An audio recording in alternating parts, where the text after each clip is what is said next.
জাদুকর, তারা বলল গণক, তারা বলল মিথ্যাবাদী। জবাবে নবীজি একটা গালিও দিলেন না, জবাবে তাদের প্রতি রাগও করলেন না, বরং তারা দিল গালি আর নবীজি দিলেন তাওহীদের দাওয়াত। সুবহানাল্লাহ। আর আমাদের এক হুজুর কিছু বললে পাল্টা আরো ভিডিও বানায়। এগুলো দাঈল আল্লাহর স্বভাব নয়, এগুলো ছেড়ে দেন, এগুলা ঠিক নয়। আলেমে আলেমে দূরত্ব বাড়লে জালেমে জালেমে বন্ধুত্ব দুস্তি বাড়ে। কেন আমি আমার ভাইকে নিয়ে কটু কথা বলি? আমার ভাইয়ের কোনো ভুল থাকতেই পারে। আজকের এই যুগে যোগাযোগ করা খুব ইজি ব্যাপার, সহজ ব্যাপার। আমি তার বাসায় চলে যাব, বিনা দাওয়াতে যাব, অসুবিধা আছে? আমি চলে গেলে কি আমাকে ফিরায় দিবে? অথবা তাকে আমি ফোন করব, ভাইজান আপনার সাথে কথা আছে। কৌমি হোক আলিয়া হোক, এগুলো ছেড়ে দেন। আপনাদেরকে দেখে মানুষ শিখবে। আপনার মধ্যে যদি এমন কিছু থাকে, হজম করার শক্তি যদি না থাকে, তো দাওয়াতি ময়দানে আপনি টিকে থাকবেন কেমনে? আরে দাওয়াতি এই ময়দানে টিকে থাকতে হলে হজম করার শক্তি ভেতরে রাখতে হবে। আল্লাহর নবী কষ্ট পেয়েছেন, কষ্ট দিয়েছেন, দুঃখ পেয়েছেন, দুঃখ দিয়েছেন, গালি খেয়েছেন, গালি দিয়েছেন। তা আপনারা কি করবেন? আপনাকে গালি দিলে আপনি গালি দিবেন? দেখা হলে ফুল দিবেন, সালাম দিবেন। এখানে আশেপাশে কোনো বাজার আছে না? নাম কি? পুরাদাও বাজার। সব পুরাই ফেলে, তাই না? আচ্ছা, এমন এক ব্যক্তি যে ভাই আপনার নামে গীবত করে, যে আপনার নামে বদনাম রটায়, যে ব্যক্তি আপনাকে দেখতেই পারে না, পুরাদাও বাজারে দেখা হইলে বলবেন তোরে বহুদিনে পাইছি, সাইজ করব। এটা মুমিনের স্বভাব নয়। মুমিনের স্বভাব কি জানেন? দেখা হয়েছে ওই ব্যক্তির সাথে যে ব্যক্তি আমার নামে বদনাম রটায়, যে ব্যক্তি আমাকে দেখতেই পারে না, তাকে পাইলে বলবো আসসালামু আলাইকুম ভাইজান, আসেন আমরা দুই ভাই মিলে চা খাই। তবে কথা হলো আপনি বিল দিতে পারবেন না, যান দুজনে চা খান, বিলটাও আপনি দিয়ে দেন। আপনি তাকে কথা দিয়ে জবাব দেওয়া লাগবে না। এই যে সুন্দর আচরণ দিয়ে একটা জবাব দিলেন, ও ভেতরে ভেতরে লজ্জায় মরে যাবে, আরে আমি কার বদনাম করি, ও তো ফেরেশতার চাইতে আরো ভালো মানুষ। সব সময় মুখ দিয়ে জবাব দেওয়া লাগে না, ব্যবহার দিয়ে উচিত শিক্ষা দেওয়া যায় মানুষকে। কিন্তু এই স্বভাব কাদের আছে বলেন? আমার সাথে একবার এরকম একজনের ঘটনা হয়েছে, দেখা সাক্ষাৎ হয়েছে। 15-20 মিনিট যাওয়ার পরে বলে ভাই পা ধরলাম, আর জীবন এগুলো করবো। আমি বললাম ভাই কি হয়েছে? আমি বললাম আমি এগুলো কিছু জানি না, আপনি যা করার করেছেন। হজম করা শিখেন। আর ফেসবুক তো একটা আছে, এটার নাম দিয়েছে আমি গীবত বুক, চুগলখুরি বুক, সময় নষ্ট করার বুক। এখানে পড়ে থাকেন। আরে ভাই যে সময় ফেসবুকে নষ্ট করেন, এই সময়টা পড়ালেখায় কাটান, ব্যবসায় কাটান। দেখবেন বড় বড় ব্যবসায়ীদের ফেসবুক অ্যাকাউন্ট নাই, ফোন ইউজ করারও সময় নেই। যারা জীবনে সফল হয়েছেন এগুলোর তার সময় নেই। হজম করা শিখেন। এই স্বভাবটা খুব গুরুত্বপূর্ণ স্বভাব। বিশ্বাস করেন, এই স্বভাবটা যদি আমাদের মধ্যে থাকে, এই গুণে যদি আমরা গুণান্বিত হয়ে যাই, আমাদের সমাজের সম্প্রীতি বেড়ে যাবে, সমাজের হানাহানি মারামারি অনেকাংশেই বন্ধ হয়ে যাবে। মন্দের জবাব ভালো দিয়ে দেওয়া, এটা রহমানের বান্দার স্বভাব। আর জাহেলদের সাথে তর্ক করা যাবে না। এই যে বাহাস কিংবা তর্ক, এগুলো ভালো মানুষের কাজ না। তর্ক করলে কোনোদিনও কোনো জিনিসের সমাধান আসে না। সমাধান আসে পড়ে দুইজনে মিলে কথা বললে, সম্পর্ক বাড়ালে, উদারতায় সম্পর্ক বাড়ে। তর্ক করলে সম্পর্ক বাড়ে না। এজন্য আল্লাহ কোরআনে বলেছেন তর্ক করিও না। জাহেল মানে এখানে মূর্খ নয়, জাহেল মানে বলা হচ্ছে যারা বেহুদা ফালতু কাজ নিয়ে ব্যস্ত থাকে, এদের সাথে তুমি ওদের মতো ব্যক্তিত্বহীন রুচিহীন হয়ে যেও না। তুমি তার সম্মুখীন হলে সালাম দিলে চলে যাও, তোমার সময়কে তুমি কাজে লাগাও। এটা রহমানের বান্দার স্বভাব। সুবহানাল্লাহ পড়েন। আপনাদের মনোযোগ আছে না চলে গেছে? কথাগুলো বুঝতেছেন তো? কয় নাম্বার স্বভাব বললাম? 1 নাম্বার বলেছে রহমানের বান্দারা ভদ্র না অভদ্র, অহংকারী না বিনয়ী। 2 নম্বরে বলেছে রহমানের বান্দারা হয় সহনশীল, উগ্র হয় না।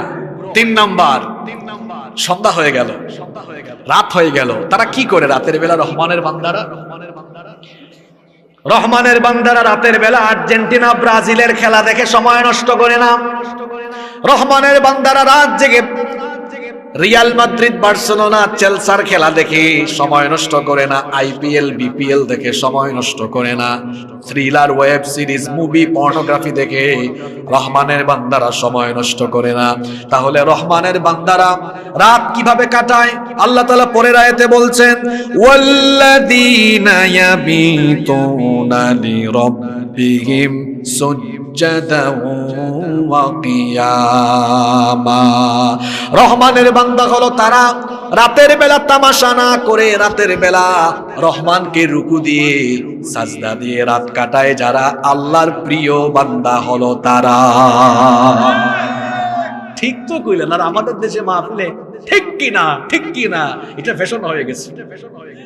আবার এটাও ঠিক, ঠিক ঠিক বলা বন্ধ করেন, বুঝবার চেষ্টা করেন, হাসিয়েন না, বুঝার চেষ্টা করেন, বুঝার চেষ্টা করেন ভাইয়েরা। আমার ভাইগুলো যারা আয়োজন করেছে, আমি তাদের মুখের দিকে তাকিয়ে আমার এত কষ্ট লেগেছে, ঠোঁটগুলা শুকনা, খাইতে পারে নাই, এত কষ্ট করেছে তারা, এত কষ্ট করে কোরআনের বাগান সাজিয়েছে। আপনারা এখানে তামাশা করার জন্য নয়, এরা কোরআনের বাগান সাজিয়েছে কেবলমাত্র আপনাদেরকে কোরআনের দিকে নিয়ে আসার জন্য। আবারও ঠিক, একটু বুঝবার চেষ্টা করেন। বাদাম খাইতেছেন, ভালো কথা, খান, কারণ ঠান্ডা লাগছে তো, বাদাম খাইলে শরীর গরম থাকবে, কিন্তু মনোযোগ যেন থাকে। আমি শেষে কিন্তু জিজ্ঞেস করব, সবাই জবাব দিতে পারবেন তো ইনশাআল্লাহ? রহমানের বান্দারা রাতের বেলা ক্যাসিনোতে যায় না, জুয়া খেলে না, আড্ডা দেয় না, তামাশা করে না, রহমানকে রুকু দিয়ে সাজদা দিয়ে রাত কাটিয়ে দেয়। সুবহানাল্লাহ পড়েন। আমাদের মধ্যে কেউ কেউ আছেন রাতের বেলা ঘুমাতে ঘুমাতে সকাল বেলা গাল ফুলে যায়, চেহারা ফুলে যায়। আর আমাদের নবীর অবস্থা কেমন? আমাদের মা আম্মা জান আয়েশা রাদিয়াল্লাহু আনহা বলেছেন, আল্লাহর নবী রাতের বেলা দীর্ঘ সময় তাহাজ্জুদের নামাজে দাঁড়িয়ে থাকতে থাকতে তার পা ফুলে যায়। সুবহানাল্লাহ বলবেন না আপনারা? আমাদের কি ফুলে? শরীর ফুলে, মুখ ফুলে, আর আল্লাহর নবীর কি ফুলে? মিল আছে? বলেন মিল আছে? আহা, এখনকার যুবক ছেলেরা তো রাত 2টা 3টা 4টা ফজর হয়ে যায় ফেসবুক চালাতে চালাতে। আর এক একজনের চেহারা দেখেছেন? যৌবনকালে সে থাকবে ফিজিক্যালি ফিট, চেহারায় থাকবে তারুণ্য, যৌবন, লাবণ্য। যৌবনকালে তার চেহারা মরে গিয়েছে। কেন জানেন? কারণ তার যৌবন রাতের বেলা জিনা করতে করতে তার যৌবনের রাতগুলো কাটে, যৌবন নষ্ট করে সে রাত কাটায়। আরে যারা এই যৌবনকালীন সময়ে তাহাজ্জুদ দিয়ে রাত কাটায়, এদের চেহারার মধ্যে আল্লাহ নূর দান করে দেন। 5 ওয়াক্ত নামাজি তো ঠিক নাই, তাহাজ্জুদ পড়বে কেমন? নামাজ হলো ইসলামের সবচেয়ে বড় ইবাদত। ইসলামের সবচেয়ে বড় ইবাদতের নাম কি? নবীজি বলেছেন, যার মধ্যে নামাজ নাই তার মধ্যে ইমানই। অনেক পাগলা আছে, কই হুজুর আমি ব্যস্ত তো, বেশি নামাজ পড়তে পারি না, আমার ইমান ঠিক আছে। পাগলা, তোর ইমান থাকলে না ইমান ঠিক থাকবে, তোর ইমানই তো না, এটা ঠিক থাকে কেমনে রে পাগলা? ইবলিস আল্লাহকে সাজদা দেয় নাই কয়টা? এক সাজদা না দিয়ে কাফির। ওয়াকানা মিনাল, আর আপনি কয়টা দেন না ডেইলি? আমার জাতীয় কবি বলেছেন, ঘুমাইয়া কাজা করেছো ফজর, তখনও জাগনি যখন জোহর, হেলায় খেলায় কেটেছে আসর, মাগরিবেরই শুনিয়া যান, এখনো জামাতে হরে শামিল, এখনো এসাতে আছে স্থান, বাজিছে দামামা পাত্রে আমামা, শির উঁচু করি মুসলমান, দাওয়াত এসেছে নয়া জামানার, ভাঙা কেল্লায় উড়ে নিশান। আমার জাতীয় কবিকে আমি প্রচন্ড ভালোবাসি, কারণ তিনি ইসলাম সম্পর্কে আর নবীজির ব্যাপারে এত লেখা লিখেছেন, পৃথিবীতে আর কোনো কবি এরকম লিখতে পারেনি। সুবহানাল্লাহ। এজন্য আমি তাকে প্রচন্ড ভালোবাসি। সকল সাইডেই তার লেখা রয়েছে। আর তাকে ভালোবাসার আরেকটা অন্যতম কারণ হলো, তিনি ছিলেন সত্যপন্থী। সত্য বলতে কলিজা লাগে তো, সত্য কথা বলা এটা এত সহজ বিষয় না। কেবলমাত্র আল্লাহ তাআলা যাদের কলিজার মধ্যে আল্লাহর ভয় দান করেন, তারা সমস্ত কিছুকে উপেক্ষা করে সত্য কথা মানুষের সামনে বলতে পারে। তার সমসাময়িক সময়ে অনেকে কবিতা লিখেছে, আমারও পরানো যাহা চায় তুমি তাই তাই গো। আর আমার জাতীয় কবি তখন জালিমের বিরুদ্ধে হুঙ্কার দিয়ে লিখেছেন, কারারই লৌহ কপাট ভেঙে ফেল কররে লোপাট, রক্ত জমাট শিকল পূজার পাষাণ বেদী। আল্লাহু আকবার। তার সারা জীবনের লেখনীতে জালিমের প্রতি কোনো দরদ নাই, তোষামোদ নাই, আছে সত্যের প্রকাশ, আছে সত্যের প্রচার আর প্রসার। আল্লাহ তার কবরকে জান্নাতুল ফেরদাউস বানিয়ে দেন। তিনি যে কবিতার লাইনগুলো এত সুন্দর করে দিলেন, এটাই যেন আমাদের জীবনের বাস্তবতা। ফজর চলে যাচ্ছে ঘুমাতে ঘুমাতে, জোহর চলে যাচ্ছে তামাশা করতে করতে, আসর মাগরিব খেলাধুলা করতে করতে, এশা চলে যাচ্ছে আড্ডা দিতে দিতে। এরকম করে আপনার জীবনের নামাজগুলো চলে গেল। কি জবাব দিবেন আল্লাহর কাছে বলেন তো? আজকে এই রাতের বেলা তো আপনার মরণ হয়ে যেতে পারে।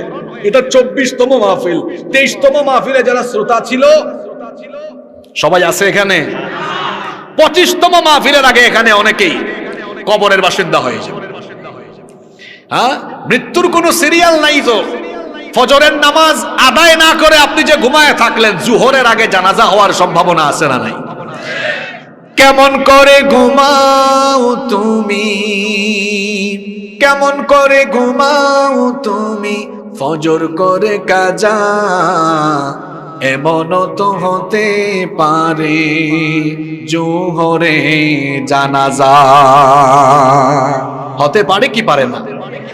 এ যুবক ভাইয়েরা, বুড়া হওয়ার অপেক্ষা করো না। তোমার মতো কত যুবক যুবক অবস্থায় কবরে চলে গিয়েছে। Keep in your mind, there is no serial of death. মৃত্যুর কোন সিরিয়াল। বুড়া হয়ে গেলে রুকু দিতে পারবেন না, সাজদা দিতে পারবেন না, কোমরে ব্যথা, মেরুদণ্ডে ব্যথা। এখন আমি যুবক মানুষ, রুকু সাজদা ঠিক মতো দিতে পারবো। এই রুকু সাজদা এই বয়সে ইবাদতের দাম আছে। এজন্য তো আল্লাহর নবী বলেছেন, এই যৌবনকালের ইবাদতকারী যারা হাসরের মাঠে আরশে আজিমের নিচে জায়গা পাবে তারা। সুবহানাল্লাহ। 5 ওয়াক্ত নামাজের পাশাপাশি তাহাজ্জুদের অভ্যাস করুন। আল্লাহর নবী বলেছেন, আলাইকুম বিকিয়ামিল লাইল, রাতের নামাজকে তোমরা তোমাদের অভ্যাস বানাও।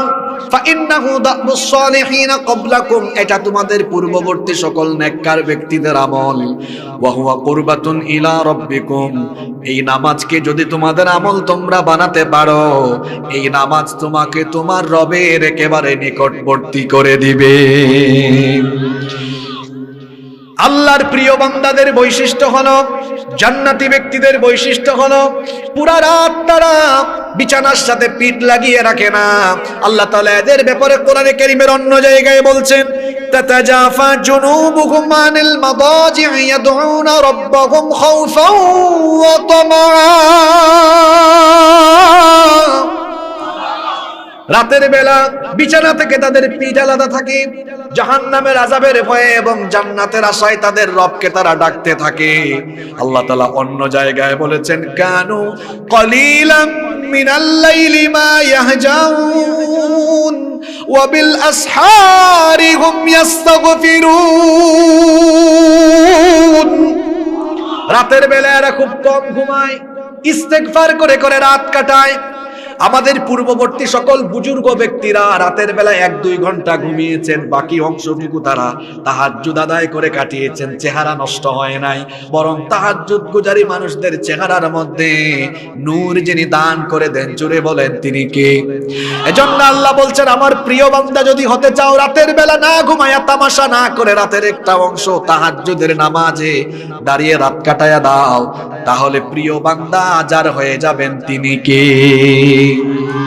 রাতের আধারে যারা সিজদাতে রয়, দু চোখের অশ্রুতে নদী যেন বয়। রাতের আধারে যারা সিজদাতে রয়, দু চোখের অশ্রুতে নদী যেন বয়। ছলনার হাত ছানি যত আসো, পেছনে ফিরেও তাকায় না, পেছনে ফিরেও তাকায় না। যাদের হৃদয়ে আছে আল্লাহর ভয়, তারা কভু পথ ভুলে যায় না।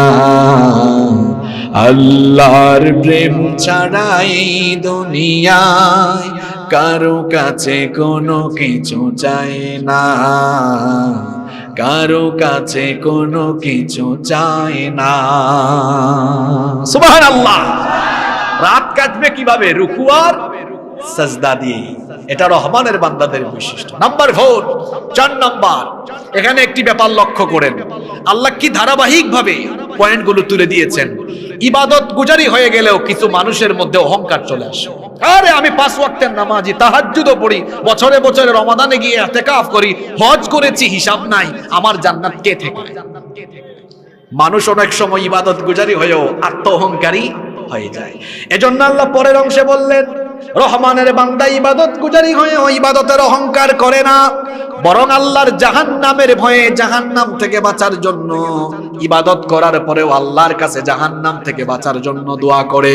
এজন্য আল্লাহ বললেন রহমানের বান্দা হলো তারা, ওয়াল্লাযীনা ইয়াকুলুনা ربنا اصرف عنا عذاب جهنم إن عذابها كان غراما إنها ساءت مستقرا ومقاما।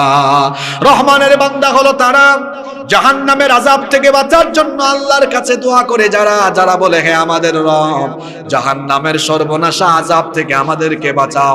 নিশ্চয়ই জাহান্নাম আবাসস্থল এবং অবস্থানস্থল হিসাবে অত্যন্ত নিকৃষ্ট। ইবাদত দিয়ে কোনো মানুষ জান্নাতে যেতে পারবে না। ইবাদতের সাথে আল্লাহর দয়ারও দরকার আছে না নাই? শুধুমাত্র আমল দিয়ে কিয়ামতের দিন জান্নাতে যাওয়া যাবে না, আমলের সাথে আল্লাহর রহম লাগবে, আল্লাহর দয়া লাগবে। আল্লাহর নবী বলেছেন, মান্নু কিসা উযিবা, যার কাছ থেকে আল্লাহ হিসাব চাইবেন, বিচার চাইবেন, সে ব্যক্তি ধরা পড়বে, আটকে যাবে, জাহান্নামে যাবে। আম্মা জান আয়েশা রাদিয়াল্লাহু আনহা তখন বললেন, ওগো আল্লাহর নবী, কোরআনে তো আল্লাহ বলেছেন, ওয়া আম্মা মান উতিয়া কিতাবাহু বিয়ামিনিহি ফাসাউফা ইউহাসাবু হিসাবান ইয়াসীরা। ডান হাতে আমলনামা পাবে যারা, সহজ হিসাবের সম্মুখীন হবে তারা। আল্লাহ তো বলেছেন ডান পন্থীদের কাছ থেকে আল্লাহ সহজ করে হিসাব নেবেন, আর আপনি বলছেন হিসাব চাইলে হিসাব কঠিন হয়ে যাবে। বুঝলাম না ব্যাপারটা। নবীজি তখন বললেন, আয়েশা গো শোনো, আল্লাহ যদি কিয়ামতের দিন কোনো বান্দার কাছ থেকে সহজ করে হিসাব নিতে চান, আল্লাহ তাআলা ওই ব্যক্তির হাতে থাকা আমলনামা দেখবেন, কিন্তু যাচাই বাছাই না করে আল্লাহ দয়া করে তাকে জান্নাত দিয়ে দিবে। সুবহানাল্লাহ। কি বুঝে পড়ছেন? একটু বুঝে শুনে পড়েন। আমার হাতে দেখেন, এটা একটা লিফলেট, এটা একটা পোস্টার। কিয়ামতের দিন আমাদের হাতে হাতে আমলনামা থাকবে। আচ্ছা, আপনার বাড়ি কুষ্টিয়া মিরপুরে, আমার বাড়ি সিলেটে। মনে করুন আপনার এই এরিয়াতে ব্যবসা বাণিজ্য আছে, পরিবার নিয়ে সিলেটে ঘুরতে গেলেন। সিলেট তো অনেক সুন্দর জায়গা, জানেন তো আপনারা। আপনারা যাইয়েন, ঘুরে ফিরে আসবেন। তো আপনি আপনার পরিবার নিয়ে সিলেটে গেলেন। এখন মিরপুর বাজারে আপনার অনেকগুলো মার্কেট আছে। এখন এত ব্যবসা বাণিজ্য, আপনার ম্যানেজারকে বললেন, দেখো আমি 3 দিনের জন্য যাচ্ছি, তুমি আমার সবকিছু দেখাশোনা করে রেখো, হিসাবটা ঠিকঠাক মতো রাখো। আপনি ফিরে আসার পরে ম্যানেজার হিসাব দিচ্ছে, এই যে আপনার কাছে এসেছে, স্যার এই দেখেন গত 3 দিনের হিসাব, গত 3 দিনে এই খাত থেকে এত টাকা আয়, এই বাবদ এত টাকা ব্যয়। আপনি ভাবলেন কি, আমার এত পরিচিত বিশ্বস্ত ম্যানেজার, হিসাব চেক করার কি দরকার? হাতে নিয়ে বললেন, যাও, ইটস ওকে। যাচাই করলেন না। এটা হিসাব নেওয়ার একটা পদ্ধতি। আরেকটা পদ্ধতি হলো, ম্যানেজার হিসাব নিয়ে এসেছে, আপনি বলেন, এই এদিকে আয়, এই কাজটা এরকম হলো কেন, এটা এভাবে হলো না কেন, এটা এভাবে করলা না কেন, এটা এরকম হওয়া উচিত ছিল। এখন যদি তাকে প্রতিটা পয়েন্টে পয়েন্টে প্রশ্ন করা আরম্ভ করেন, ম্যানেজারের জন্য হিসাব দেওয়া সহজ হবে না কঠিন হবে? হিসাব গ্রহণের প্রথম পদ্ধতিটা সহজ ছিল না দ্বিতীয় পদ্ধতি সহজ ছিল? জোরে বলেন। যারা জবাব দিচ্ছে এরা আমার অ্যাক্টিভ রিয়েল শ্রোতা, যারা জবাব দিচ্ছেন এরা আবেগী শ্রোতা, এরা হুদাই আসছে, হুদাই বসে আছে এখানে। ক্লাসের মধ্যে স্যাররা যখন পড়ান, এখানে বিশ্ববিদ্যালয়ের অনেক স্টুডেন্ট আছেন না, 40-45 মিনিট স্যার লেকচার দেন, কিছু ছেলেরা এদিক ওদিক তাকায়। স্যার যখন বলে এই বুঝছো কিনা, বুঝছি, তো স্যার যখন মাঝখানে কয়েকটারে দাঁড় করায় তখন বুঝে কে বুঝছি আর কে বুঝে নাই। তো এখানে ভালো ছাত্রের মতো বসেন, কনসেন্ট্রেট হয়ে কথা শোনেন। প্রথম পদ্ধতিটা সহজ ছিল, কারণ ওখানে কোনো যাচাই বাছাই ছিল না। কিয়ামতের দিন প্রত্যেকের হাতে হাতে আমলনামা থাকবে।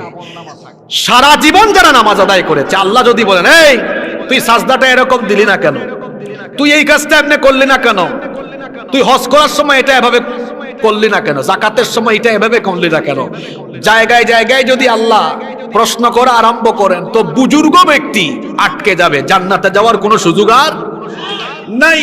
আর আল্লাহ নবী বলেছেন, আল্লাহ যদি কাউকে দয়া করতে চান তো হাতে থাকা আমলনামা দেখবেন, আল্লাহ বলবেন কি রে, আচ্ছা তোর হাতে আমলনামা আছে, তোর প্রতি আমার দয়া আছে, যা যাচাই বাছাই করবা, যা দৌড় মার, জান্নাতে যা। সুবহানাল্লাহ। এটা হলো হিসাবের সহজ পদ্ধতি, নবীজি বলেছেন। এজন্য নবীজিও দোয়া করতেন, আল্লাহুম্মা হাসিবনি হিসাবাই ইয়াসিরা, হে আল্লাহ আমাদের কাছ থেকে সহজ করে হিসাব নিও, বলেন আমিন। রহমানের বান্দাদের চতুর্থ গুণাবলী হলো এরা জাহান্নাম থেকে বাঁচার জন্য দোয়া করে। আপনিও দোয়া করবেন। দোয়া হলো এমন এক আমল অসাধ্য সাধ্যের ভেতরে চলে আসে। বেশি বেশি দোয়া করবেন। সামনে রমজান মাস, রমজান মাসে ইফতারের আগে দোয়া কবুল হয়ে বলেছেন মুহাম্মদ সাল্লাল্লাহু। আমাদের দেশের বেশিরভাগ মানুষের সিস্টেম হলো ইফতারের আগে খেজুর শরবত, বিভিন্ন ধরনের শরবত, ছোলা, মিষ্টান্ন, পেঁয়াজু, বেগুনি, অনেক ধরনের ইফতার নিয়ে বসে আর মোবাইলের দিকে তাকায়, ফেসবুক স্ক্রল করে, আজানের অপেক্ষা করে। দুরুদ নাই, তিলাওয়াত নাই, ইস্তেগফার নাই, একটু দোয়াও করে না। অথচ আল্লাহর নবী বলেছেন ইফতার সামনে নিয়ে বান্দা যখন হাত উঠায় ওই হাতকে আল্লাহ ফিরাইয়া দেন না। সুবহানাল্লাহ। দোয়া কবুলের কিছু জায়গা আছে, যেমন আযান ইকামতের মাঝখানে দোয়া করলেও দোয়া ফিরাইয়া দেওয়া হয়। আজকে ছিল জুমার দিন, জুমার দিনেও দোয়া কবুলের একটা বিশেষ মুহূর্ত রয়েছে। ওই সময়ে যদি আপনি আল্লাহর কাছে চান, আপনার চাওয়া যিনি পূরণ করে নেবেন তিনি কি? রহমানের বান্দা, জান্নাতের সুসংবাদপ্রাপ্ত বান্দা হতে হলে যখনই হাত তুলবেন জাহান্নাম থেকে বাঁচার জন্য দোয়া করবেন।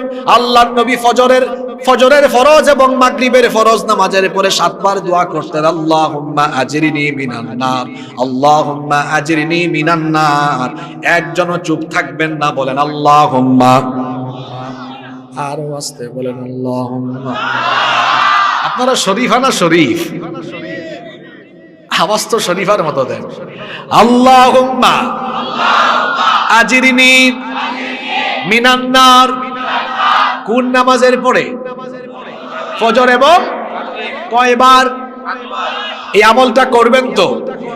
আবার নামাজে গেলে আপনারা তাড়াতাড়ি সালাম ফেরানোর চেষ্টা করেন।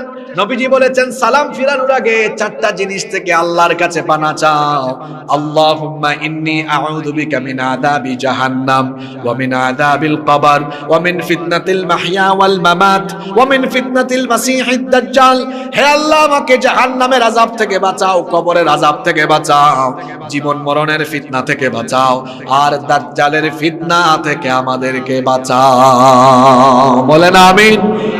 এই দোয়াটা যাদের মুখস্থ নাই, বাড়ি গিয়া গুগল শরীফে সার্চ কইরা এটা স্ক্রিনশট নিয়ে আগামীকালকে মুখস্থ করবেন। আল্লাহ তৌফিক দেন। কষ্ট হচ্ছে আপনাদের? ভয় পাইয়েন না, 12টার আগে ছাড়বো আপনাদেরকে ইনশাআল্লাহ। 4টা বললাম। 5 নাম্বার রহমানের বান্দাদের গুণাবলী হলো এরা কিফটা হয় না, কৃপণ হয় না, অপব্যয়কারী হয় না। রহমানের বান্দারা কেমন হয়? আমার দিকে তাকান, ভালো করে শোনেন। অনেক মানুষ আছে দেখবেন আল্লাহ তাকে টাকা পয়সা দিয়েছেন, সম্পদ দিয়েছেন, এরপরেও দেখবেন ছেঁড়া কাপড় চোপড় গায়ে দিয়ে ফকিরের মতো হাঁটে, আছে না নাই? কৃপণতা করেন কেন? অনেকে আছে টাকা পয়সা বাঁচায় নিজে একটু ভালো খায় না।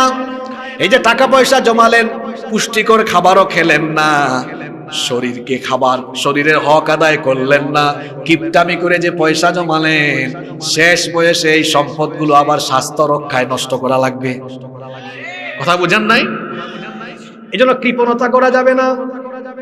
আল্লাহর নবী বলেছেন আল্লাহ তাআলা পছন্দ করেন ওই ব্যক্তিকে যে ব্যক্তি আল্লাহর নিয়ামত পাওয়ার পরে নিয়ামতের বহিঃপ্রকাশ ঘটায়। আল্লাহ যেটা দিয়েছেন সেই নিয়ামত আপনি নিজে ভোগ করবেন, ভোগ করার পরে বাকিটুকু আপনি আল্লাহর পথে খরচ করবেন, অপব্যয় করবেন না। রহমানের বান্দারা অপব্যয়কারী হয় না। টাকা পয়সা আছে বলে নাচ গানে গিয়ে টাকা পয়সা নষ্ট করে না, জুয়া খেলে পয়সা নষ্ট করে না, টাকা পয়সা আছে বলেই মাদকাসক্ত হয় না। রহমানের বান্দারা তাহলে কেমন হয়? আল্লাহ তাআলা বললেন ওয়াল্লাযীনা ইযা আনফাকু লাম ইউসরিফু ওয়া লাম ইয়াকতুরু ওয়া কানা বাইনা যালিকা কওয়ামা। রহমানের বান্দা হলো তারা কৃপণতা এবং অপব্যয়ের নীতি অবলম্বন করে না যারা, তাহলে তারা কেমন হয়? আল্লাহ তাআলা বলছেন ওয়া কানা বাইনা যালিকা কওয়ামা, এরা মধ্যম পন্থা অবলম্বন করে আল্লাহ তাকে যতটুকু দিয়েছেন নিজের এবং নিজের পরিবারের জন্য ভোগ করে বাকিটা যার পথে দান করে দেয়। জোরে বলেন তিনি কে? যারা পয়সা জমায়, যারা সম্পদ জমায়, এরা হচ্ছে দুনিয়ার সবচাইতে বড় মূর্খ, সবচেয়ে বড় বোকা। কার জন্য জমাচ্ছেন? যমুনা গ্রুপের মালিক মারা গিয়েছেন করোনার সময়, সব দুনিয়ায় পড়ে আছে। সাধারণ মানুষ যেভাবে কাফন নিয়ে মাটিতে শুয়ে আছে সেই ব্যবস্থা তার হয়েছে। ইনভেস্ট করে যান আল্লাহর পথে। আল্লাহ এই সম্পদ আপনাকে দিয়েছেন কে? জোরে বলেন। নিজের জন্য যতটুকু প্রয়োজন, পরিবারের জন্য যতটুকু প্রয়োজন, বাকিটা রেখে দিল বড় করে সব আল্লাহর পথে উজাড় করে দেন, সব আল্লাহর পথে দিয়ে দেন। এটা আপনার কাজে লাগবে। আল্লাহ এই গুণে গুণান্বিত হওয়ার তৌফিক আমাদেরকে দান করে। 6 নাম্বার, রহমানের বান্দাদের গুণাবলী হলো তারা আল্লাহর সাথে কাউকে শরীক করে না, আল্লাহর সাথে অন্য কাউকে ডাকে না। এজন্য আল্লাহ বললেন ওয়াল্লাযীনা লা ইয়াদউনা মা'আল্লাহি ইলাহান আখার। রহমানের বান্দা হলো তারা আল্লাহর সাথে অন্য কোনো ইলাহকে ডাকে না যারা। আপনাদের বাড়িতে কুষ্টিয়ায়, চট্টগ্রামে এমন বহু মানুষ আছে, এরা আল্লাহকে যতটা না ডাকে তার চাইতে আরো 100 গুণ 200 গুণ বেশি জিন্দা মুর্দা অনেক বাবারে ডাকে। কত জাতের বাবা, শেরালি বাবা, মেরালি বাবা, ল্যাংটা বাবা, টাকি বাবা, বদনা বাবা, কত জাতের বাবা যে আছে। বাবা একজন থাকা ভালো না, বেশি থাকা ভালো। একজন মুমিন তো এমন হবে, সে সুখের দিনেও ডাকবে আল্লাহ, দুঃখের দিনেও ডাকবে আল্লাহ, ভালো সময়েও ডাকবে আল্লাহ, খারাপ সময়েও ডাকবে আল্লাহ, সুস্থতার সময়ে বলবে আল্লাহ, অসুস্থতার সময়েও বলবে আল্লাহ। আমরা তো সূরা ফাতিহায় বলি ইয়াকা নাবুদু ওয়া ইয়াকা নাস্তাইন, আমরা কেবল তোমার ইবাদত করি, তোমার কাছেই কেবল চাই। সন্তান নাই, জিন্দা কিংবা মুর্দা পীরের কাছে গিয়ে সন্তান চাইলে সন্তান পাবেন না। সন্তান দেওয়ার মালিক যিনি, তিনি কে? সন্তান দিবেন যিনি, তার কাছে চান। চাকরি বাকরিতে বরকত দরকার, ভণ্ড পীরের কাছে যাইয়েন না, আল্লাহর কাছে চান, আল্লাহর দরবারে চান। কারণ আল্লাহ তাআলা সবকিছু দিতে পারেন কি পারেন না? আপনি আবার ভাবিয়েন না যে হুজুর কি পীরাউলিয়া বিরোধী নাকি। আপনি কারে পীরাউলিয়া বিরোধী বলেন? সবচেয়ে বড় পীরের এলাকার মানুষ আমি। আমার বাড়ি কোথায়? আমি শাহজালাল রহমতুল্লাহি আলাইহির এলাকার মানুষ। আপনি পীরাউলিয়া আমারে বুঝান না। আমরা পীরাউলিয়া বিরোধী নই, বরং মাজারকে বাজার বানিয়ে ভণ্ডামি করে যারা মানুষের ঈমান লুটে নেয়, ওই ভণ্ডদের সাথে আমাদের কোনো সম্পর্ক নয়।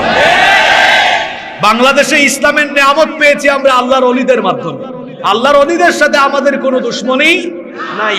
কিন্তু যারা ওলিদের কবরকে মাজার বানিয়ে, মাজারকে বাজারকে গরম করে দিয়ে যারা মানুষের ঈমান আকীদাকে লুটপাট করে, এদের বিরুদ্ধে আমাদের বলিষ্ঠ কণ্ঠ।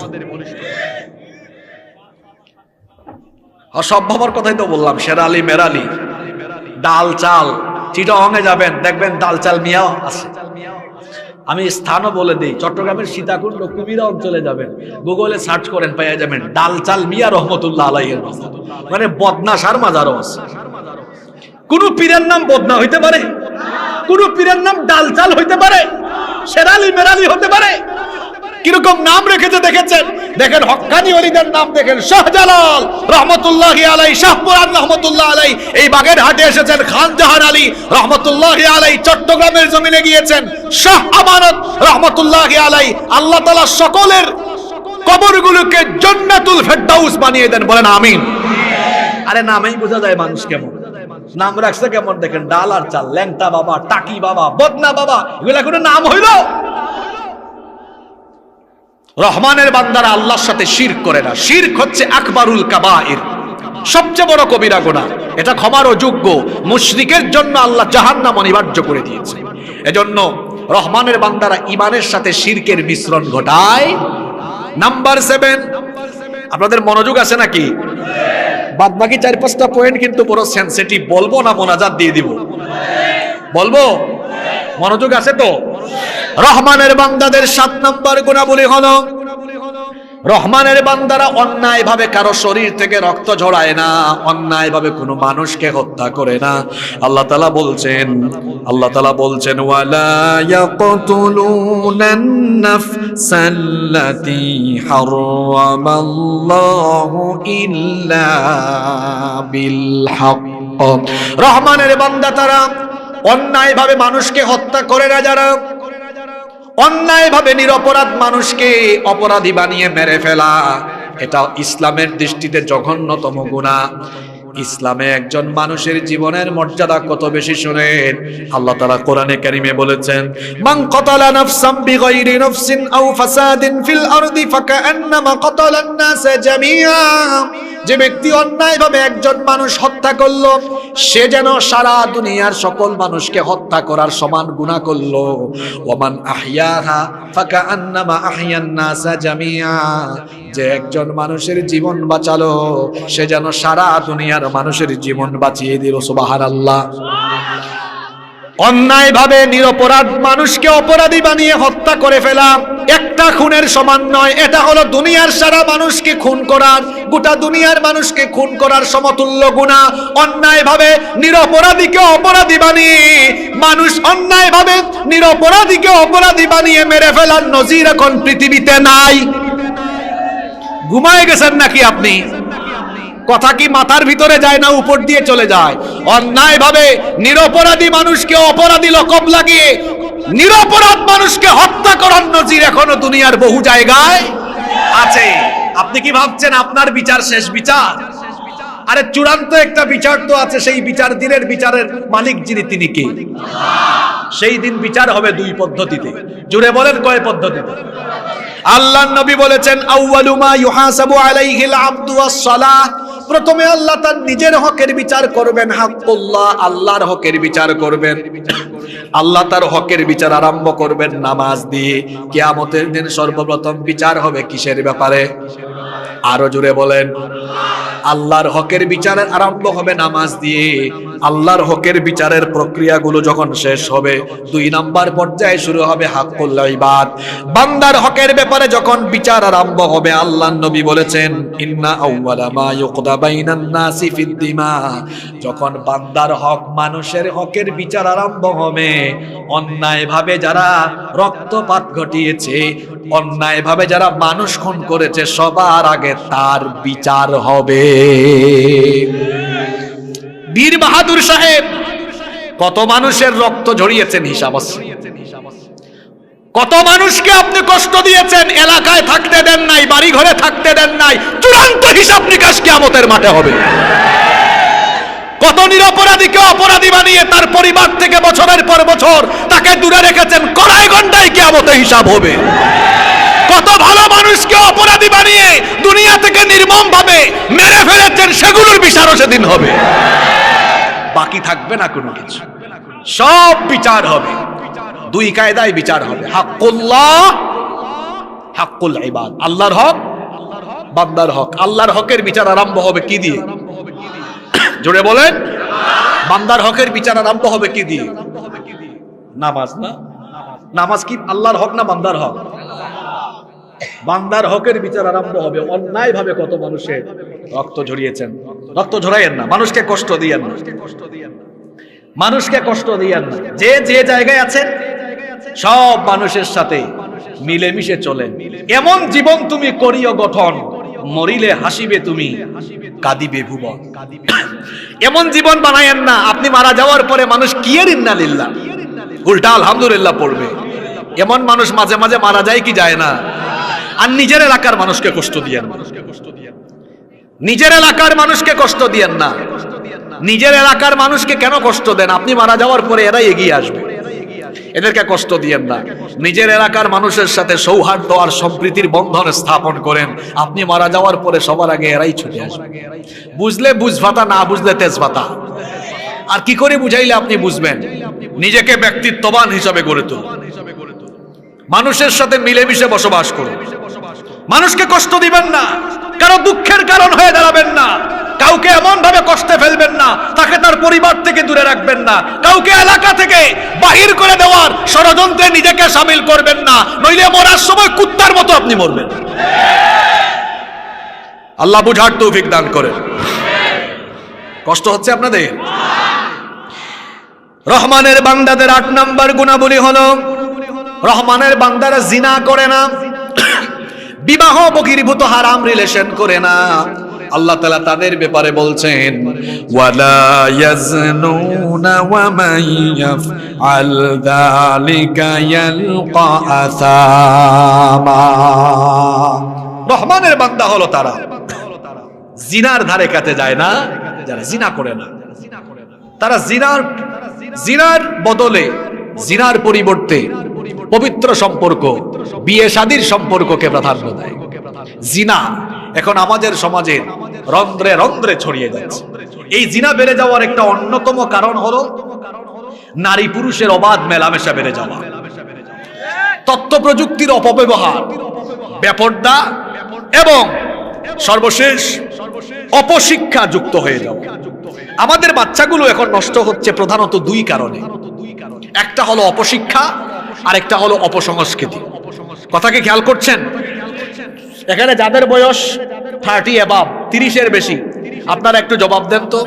আমার বয়সও 30-এর কাছাকাছি, দেখতে লাগে না মনে হয় না? আচ্ছা, তো আমরা ইন্টারমিডিয়েট লেভেলে গিয়ে যা বুঝতাম, এখনকার 5-6 এর পুচকা পুলা মারে এর চেয়ে আরো বেশি বুঝে কি বুঝে না? কম বয়সে পাকছে কেমনে? 2 কারণে। অপশিক্ষা, কথা বলেন না কেন? আমি তো আপনাকে আবেগী কথা বলে চাপা মাইদা চলে যাব না, এই 2টার প্রমাণ দিচ্ছি। দেখুন, সে আজকে যে বয়সে যেটা শিখা দরকার, পড়া দরকার, ওইটা পড়ে না। আমি এখন ওই প্রসঙ্গে কথা বলতে গেলে আমার লম্বা সময় চলে যাবে। ইউটিউবে আমার এই বিষয়ে আলাদা লেকচার আছে। কোথায় কোথায় কত অসঙ্গতি, অপশিক্ষা আছে, সব সেখানে RSBS। আবার আপনাদের এলাকায় জায়গা জমির খতিয়ান নেই, মানে ওই ক্লাসগুলোর খতিয়ান, পৃষ্ঠা নাম্বার, বই নাম্বার তুলে দিয়েছে একদম, কোথায় কোথায় কি আছে। ক্লাস 6-7 এর ছেলে মেয়েরা প্রেমের গল্প পড়ে, ফাহিম অন্তরা হাত ধরে হাঁটাহাঁটি পড়ে, সঞ্জয় আমেনা পড়ে। এগুলো পড়ার পরে বুঝি আপনার পুলা ভাইয়া ঠিক থাকবে, সেও তার ক্লাসের কোথায় কোন সঞ্জয় আর কোথায় কোন ফাহিম আছে তার সাথে টাঙ্কি মারার ভাব ধরার চিন্তা করবে। এজন্য তো বুরুঙ্গামারির ক্লাস 5 এর ছেলে তার 2 বান্ধবী নিয়ে কক্সবাজারে চলে গেছে। কেমনে চলে যায় আপনি বুঝে? ক্লাস 6 এর ছেলে মেয়েরা এখন গফ বফ বুঝে, আমার বুড়া চাচারা বুঝবেন না, যুবকরা বুঝছে এগুলা। কিরে যুবকরা কথা বলো, ঠিক আছে?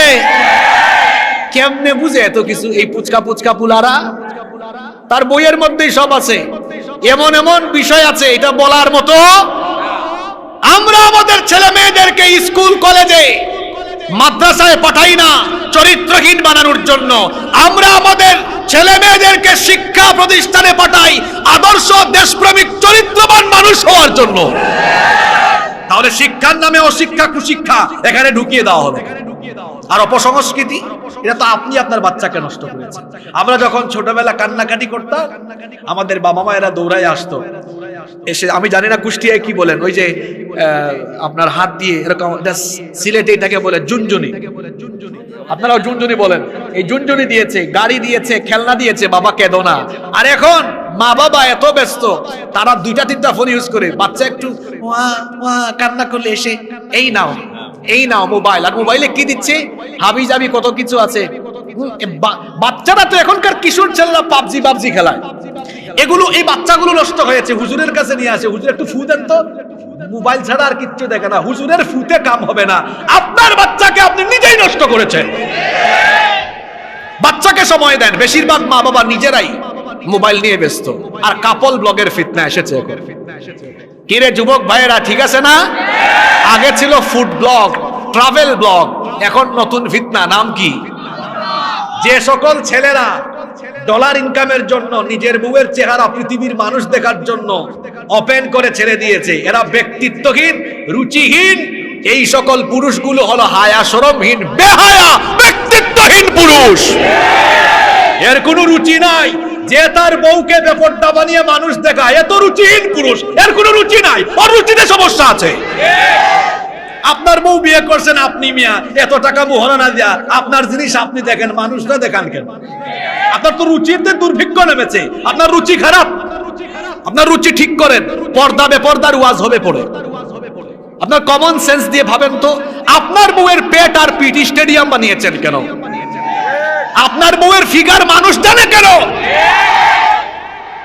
আপনি তো রুচিহীন পুরুষ, আপনি পুরুষ নামের কলঙ্ক,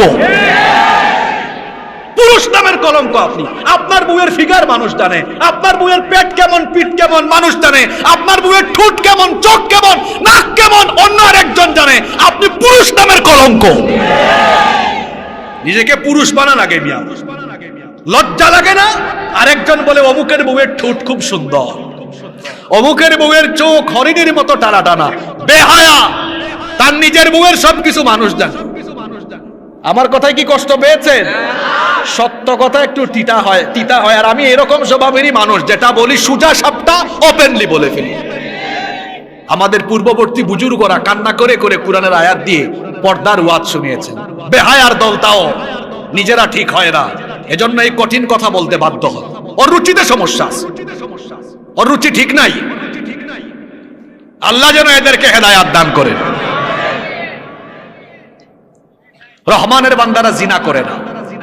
যারা পড়াশোনা করছো শোনো, ছাত্রদেরকে বলছি, কলেজ ইউনিভার্সিটি পড়ুয়া ভাইদেরকে বলছি, মাদ্রাসা পড়ুয়াদেরকে বলছি, ছাত্র জীবনে নারীদের ফিতনায় পড়ো না, মেয়েদের পিছনে ঘুরঘুর করো না। এটা মেয়েদের পিছনে ঘুরঘুর করার বয়স নয়। এই বয়স হলো পড়াশোনার, এই বয়স হলো গবেষণার।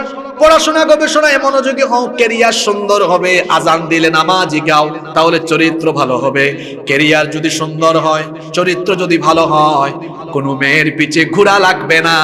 কুষ্টিয়ার সুন্দরী সুন্দরী মেয়ের বাপ তোমার মতো চরিত্রবান এবং প্রতিষ্ঠিত ছেলের কাছে মেয়ে বিয়ে দেওয়ার জন্য সুন্দরী সুন্দরী মেয়ের বাপরা তোমার পেছনে ঘুরঘুর আরম্ভ করবে। নিজেকে এমন জায়গায় নিয়ে যাও যাতে করে তারা ঘুরে, আমি কেন ঘুরব? আল্লাহ যুবকদেরকে বুঝার তৌফিক দেন।